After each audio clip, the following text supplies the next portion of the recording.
A postman from The Hague walked onto the stage at Lakeside and became world champion. It's there! It's there! Look at him, Ray Barnable! He's crying! So much emotion! World champion, Raymond Barnable!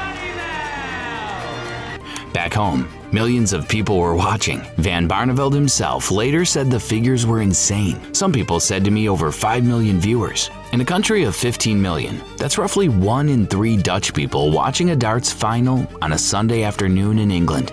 And the next morning, something shifted. Kids who had never touched a dart wanted one for Christmas.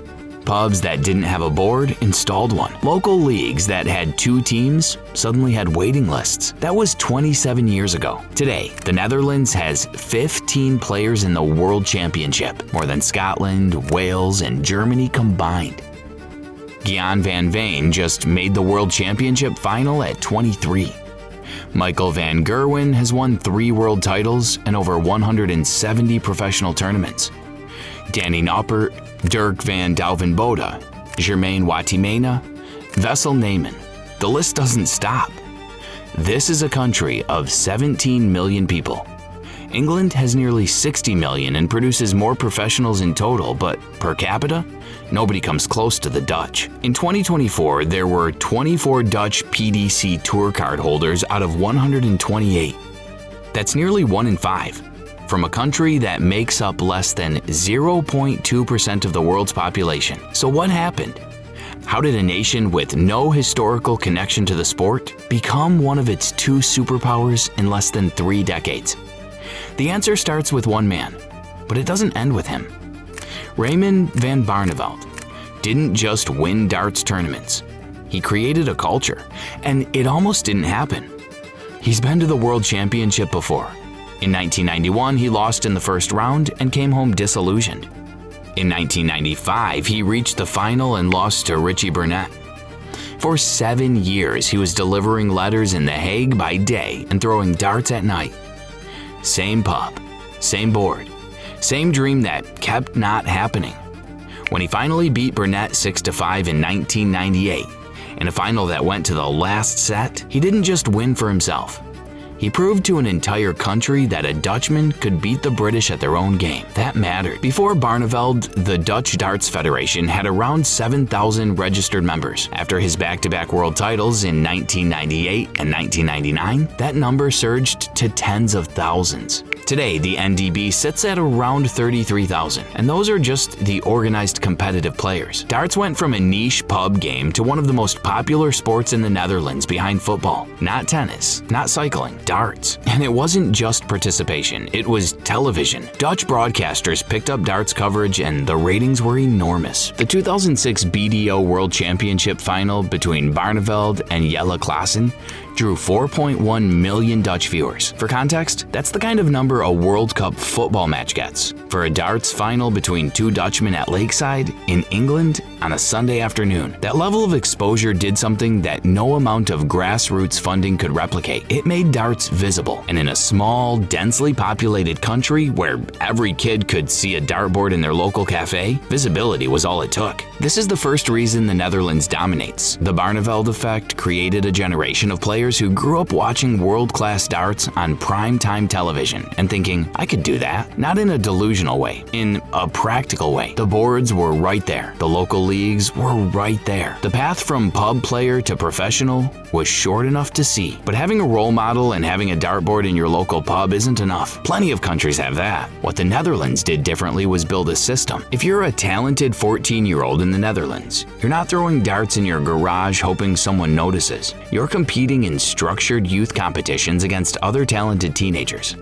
Run by a national association with 25 regional branches and a ranking circuit that tracks you from the moment you pick up a dart. You're being tested. You're getting better. Paul Engelberting The NDB's director put it simply, we're a small country, but we have a proper system in place. We run lots of tournaments and you can play in your own age group. So players have the opportunity to compete against other good players. And here, you never have to travel too far to play with the best. The last part matters more than people realize. The Netherlands is tiny. You can drive from one end to the other in 3 hours. A promising young player in Brabant can compete against the best players in the country without quitting their job or spending a fortune on travel. Size is the Netherlands' secret weapon. Not because being small is inherently good for darts, but because being small, organized, and obsessed is an unbeatable combination. Every other country in darts has one or two of those things. A board in every pub, or a national federation, or a small geography. The Netherlands has all three, and it has had them for 25 years. If you're enjoying this, hit subscribe. I cover the side of professional darts that never makes the broadcast, and here's a lot more of it than you'd think. The third ingredient is the pipeline, and this is where it gets interesting. The PDC's European Q School takes place in Kalkar, Germany, right on the Dutch border. Dutch players don't have to fly to England and navigate a foreign system. They drive an hour, walk into a venue full of familiar faces,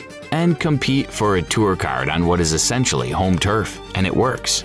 In 2006, multiple Dutch players earned tour cards through European Q School, including Jeffrey Sparadans, Jeffrey Deswan, Arno Merck, and Sietze Lapp. Add those to the Dutch players already in the top 64, the ones coming through the development tour, and the conveyor belt is relentless. Guian van Veen is the perfect example of the pipeline in action. He came through the development tour, earned his tour card via European Q School in 2023, won the European Championship by 2025, and made the World Championship final weeks later. He's 23. He studied aerospace engineering and was working a part-time office job near Schiphol Airport when he decided to go full-time. An aerospace engineer who chose darts. That's how strong the pull of the Dutch system is. And he's not even the only young Dutch player people are talking about. Kevin Doots, Wessel Neyman, and a wave of teenagers behind them are all coming through the same system. So the blueprint exists.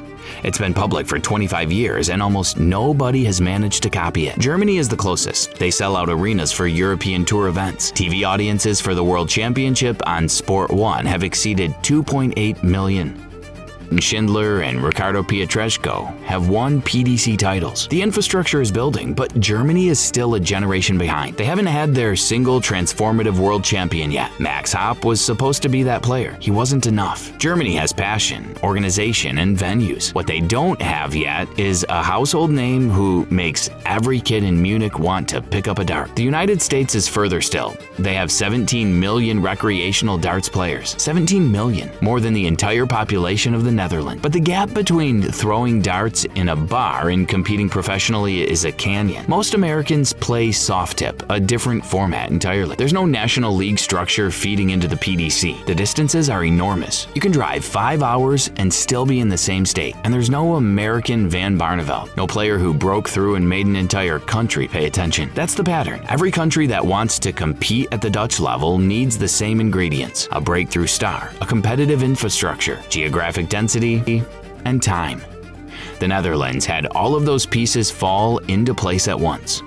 No other country outside England has the full set. And here's the part that makes the Dutch position so hard to replicate.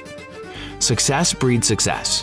When Dutch kids see Van Gerwen winning world titles, when they see Van Veen reaching a world championship final at 23, when they see Noppert and Wadimena and Neyman competing at the highest level, they believe they can do it too. There are role models at every stage of the pathway.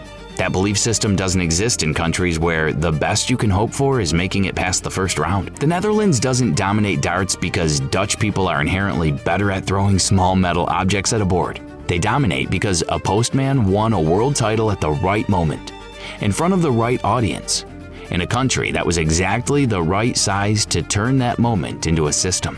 One that finds talent young, develops it locally, and feeds it into a professional circuit that happens to hold its European qualifying events an hour from the Dutch border.